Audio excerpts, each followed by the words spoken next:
Question number 26। यहां पे ना बच्चे कुछ कंडीशन दी हुई है कि 2 पॉइंट चार्जेस रखे गए हैं। तो सबसे पहले मैं इस क्वेश्चन को ना मैं पहले एक्सप्लेन करूंगा डायग्राम में, फिर उसके बाद आगे बढ़ेंगे। तो मैं मानता हूं कि ये जो एक्सिस है ना आपका, ये हो गया वाई एक्सिस, और इस तरफ कहीं पे ये जो है ये हो गया आपका एक्स एक्सिस। ठीक, अब बात आती है कि दो चार्जेस, ये ओरिजिन हो गया आपका।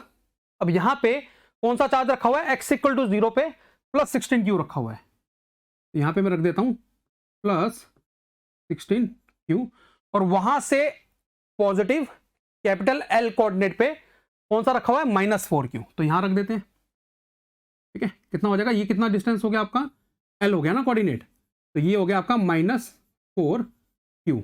अब आपको बताना है इसी एक्सिस पे एक ऐसा पॉइंट निकालना है जहां पे जो रिजल्टेंट इलेक्ट्रिक फील्ड होगी इन दोनों चार्जेस के कारण वो क्या होगी, 0 होगी। ठीक, तो एक काम करते हैं, 16 क्यू के कारण जहां भी फील्ड बनेगी उसको मैं लेके चलूंगा E1। देखो 16 क्यू के कारण यहां जो फील्ड बनेगी, यहां जो बनेगी, यहां जो बनेगी, ऑब्वियसली डायरेक्शन और मैग्नीट्यूड में हर जगह फर्क होगा ही होगा इस चार्ज के कारण, बट हर जगह पे मैं E1 लेके चलूंगा। ठीक है, फिर जहां पे कैलकुलेट करनी होगी E1 की वैल्यू वहां पे वो लिख लेंगे हम। तो 16 क्यू के कारण जहां पे भी कहीं पे फील्ड बनेगी उसका नोटेशन मैं E1 लेके चलूंगा, और -4 क्यू के कारण जो भी फील्ड बनेगी उसका नोटेशन मैं E2 लेके चलूंगा। ठीक, अब पहला पॉइंट मैं लेता हूं यहां पे मैं कोई पॉइंट लेता हूं, इस पॉइंट पे 16 क्यू के कारण जो E1 फील्ड बनेगी बच्चों किस तरफ बनेगी,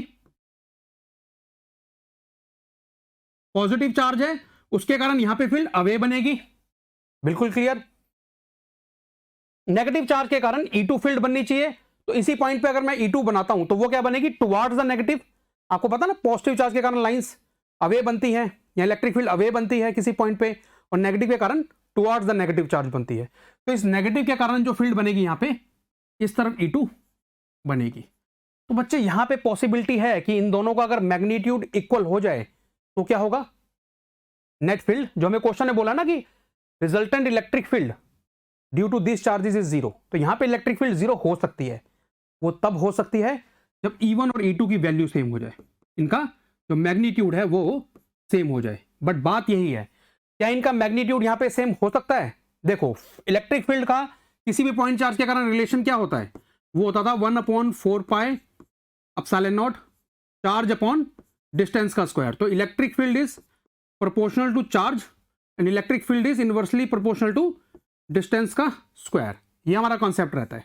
ठीक, अब यहां पे ये चार्ज भी बड़ा है, 16 क्यू का चार्ज 4 क्यू से बड़ा है, यानी कि क्यू बड़ा हो गया, और इसका डिस्टेंस यहां से छोटा है। देखो ये डिस्टेंस छोटा है, इस चार्ज से इस पॉइंट का डिस्टेंस छोटा है, मगर इस चार्ज से इस पॉइंट का डिस्टेंस बड़ा है।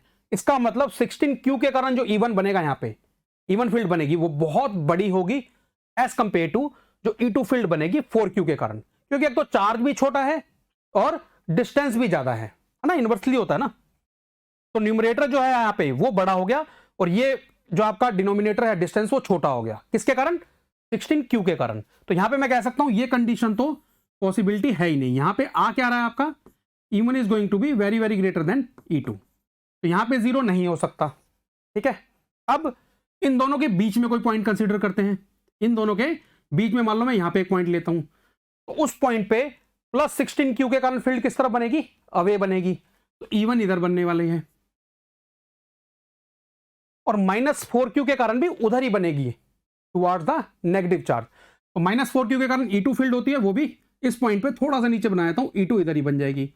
जब दोनों फील्ड एक ही डायरेक्शन में हैं तो उनका नेट जो रिजल्टेंट होगा वो उसी तरफ होगा, तो यहां पे भी कोई पॉसिबिलिटी नहीं बन रही है। अब मैं -4 क्यू से आगे जाता हूं, यहां पे एक पॉइंट कंसीडर करता हूं, इस पॉइंट का नेमिंग कर देता हूं मैं P, और इसका डिस्टेंस मैं -4 क्यू से x लेता हूं, तो +16 क्यू से कितना हो जाएगा, L + x हो जाएगा। क्लियर। अब बच्चे यहां पे डिस्टेंस अगर इस पॉइंट का 4 क्यू से अगर डिस्टेंस कम है या सेपरेशन कम है, तो चार्ज भी तो छोटा है, तो वो रेशियो बैलेंस हो रहा है, Q/R² का रेशियो बैलेंस आउट हो रहा है। अगर 16 क्यू से इस पॉइंट का डिस्टेंस बड़ा है तो चार्ज भी तो न्यूमरेटर में बड़ा होगा 16 क्यू, तो यहां पे पॉसिबिलिटी है कि जो फील्ड आएंगी वो बैलेंस आउट होंगी। और यहां पे भी E1 E2 पहले मैं मेंशन कर देता हूं, +16 क्यू के कारण फील्ड बनेगी इस तरफ E1 और -4Q के कारण बनेगी E2। अब यहां पे जो E1 और E2 की वैल्यूज होंगी वो इक्वल होने वाली है। ठीक, कितनी होंगी देख लेते हैं। -4Q के कारण जो यहां पे E2 बनेगी वो वैल्यू होगी 1/4 पाई एप्सिलॉन नॉट 4Q/x², यही होगी।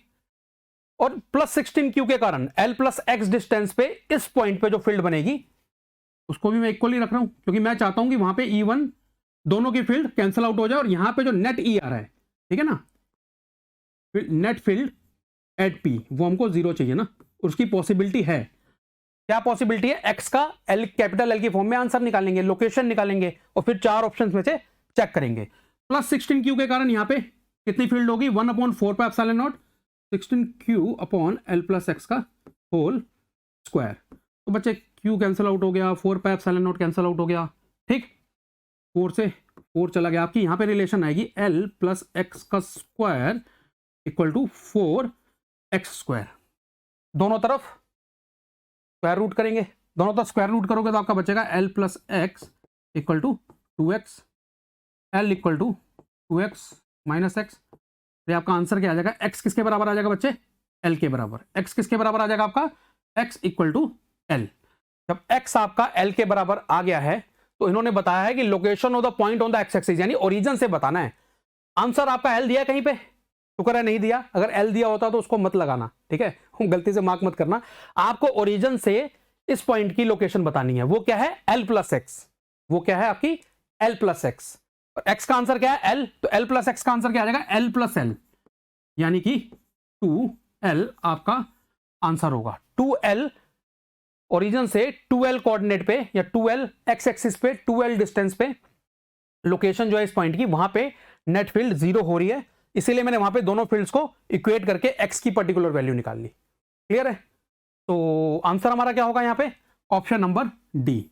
Option number D is the correct answer. Clear है, देख सकते हैं आप एक बार। Thank you.